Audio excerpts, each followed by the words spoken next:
Today, I want to ask a question that may sound simple, but the longer you sit with it, the stranger it becomes. What does marriage actually do to people? Not what it promises, not what it looks like in movies, not what it looks like on Instagram. What does it actually do to a human being over time? Because if you've been following this season, you've probably noticed a recurring theme. We've talked about attention, we've talked about conditioning, we've talked about inherited programs. The stories we absorb long before we're old enough to question them. And perhaps marriage is one of the oldest programs humanity has ever written.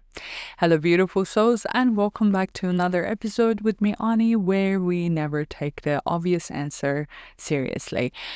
After all, isn't it interesting that before we're old enough to understand love, we already know we're supposed to find it. Before we understand commitment, we understand weddings. Before we understand compatibility, we understand happily ever after.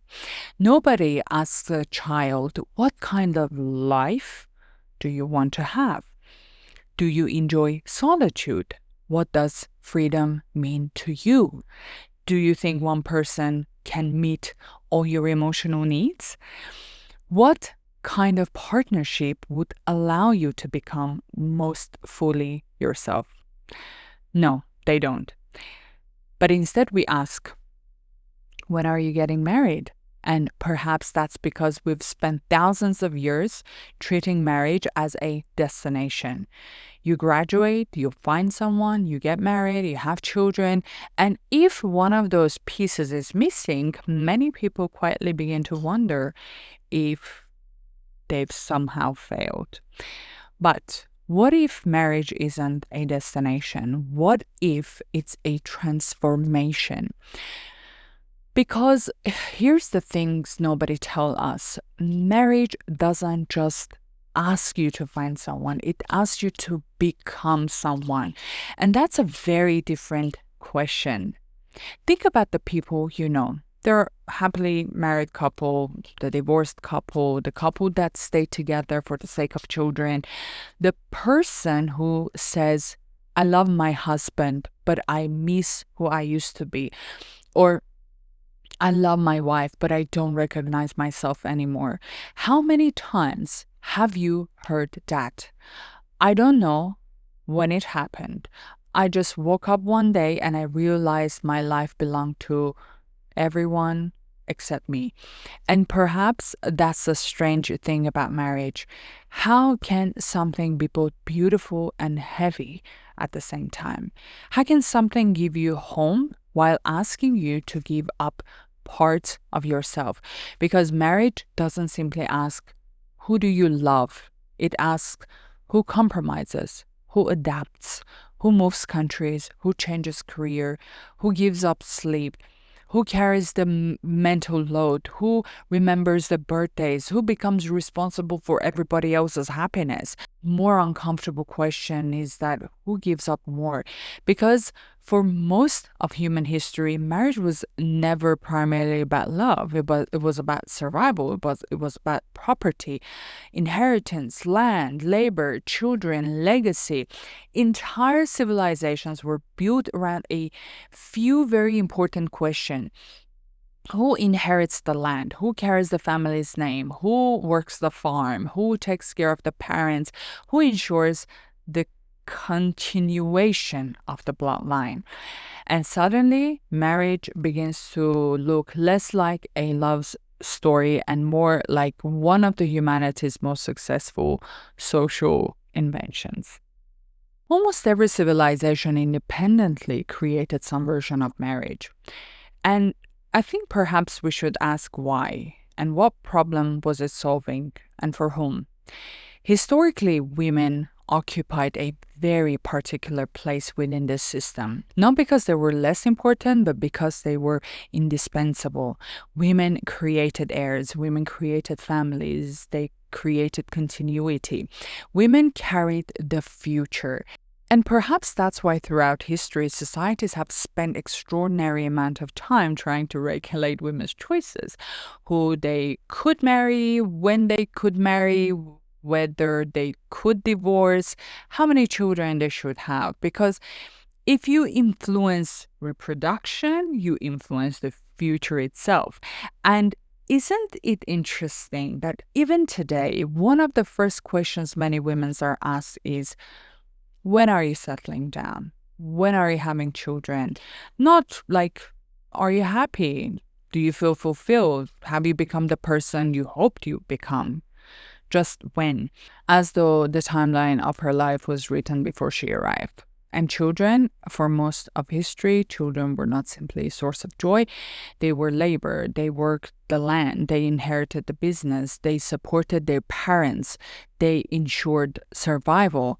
And yet, here we are in 21st century, carrying expectations designed for a world that no longer exists. So perhaps we should ask, how many of our dreams are inherited and how many of our choices were made centuries before we were born? But let's return to marriage itself, because eventually the ceremonies and the flowers die, the photographs are framed, and two people are left alone in a house together. Two different nervous systems, two childhoods, two sets of wounds, two completely different ideas of what love is. One person believes love means freedom. The other one believes that love means closeness. One grew up in a home where people communicated, and the other one grew up in silence. One needs space. The other one needs reassurance. And somehow we expect these two people to promise each other forever. When you really think about it, that's extraordinary, because people don't remain the same. You're not who you were 10 years ago. Neither is your partner. So what exactly are we promising when we promise forever? That will never change, or that will continue choosing one another as we do. And perhaps that's why marriage feels so different from the inside. From the outside, it looks like an ending. They lived happily ever after. From the inside, it's a beginning. The beginning that asks, can two people continue growing in the same direction for 40 years? Can they survive children, grief, illness, financial hardship, success? Can they survive becoming different versions of themselves? Because that's another thing nobody tells you.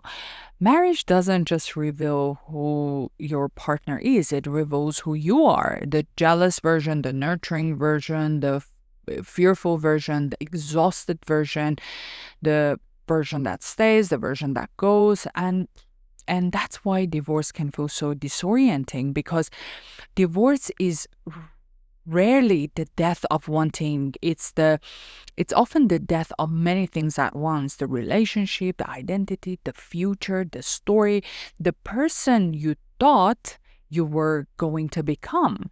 And people often say, I don't know who I am anymore. And maybe that's because marriage doesn't simply join lives, it intertwines identities. You become someone's wife, someone's husband, someone's mother, someone's father. And slowly, without even noticing, the question of who am I becomes more difficult to answer. So let me ask you something. If nobody knew who you were, nobody saw the ring, nobody knew you were married, nobody asked about your relationship, would you feel different? Who are you when nobody needs anything from you? Because perhaps the greatest thing marriage gives us isn't companionship. Perhaps it's a mirror that reflects our fears, our expectations, our wounds, our capacity to love, and our inability to. So maybe the question isn't, does marriage work? Maybe that's the wrong question. Perhaps the real question is, what does marriage ask of us? And are you willing to pay that price? Because every life we choose requires us to let go of countless others. And perhaps adulthood is realizing that love itself is not enough. Love is certainly beautiful, but love does not eliminate sacrifice. Love does not eliminate responsibility. It does not stop us from changing.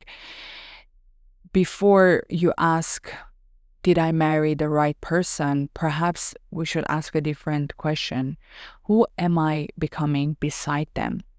We spent entire season talking about perception, programming, inherited beliefs, and perhaps marriage is no different. After all, the most profound thing about marriage may not be that you spend your life with another person. It may be that somewhere along the way you become someone neither of you could have imagined.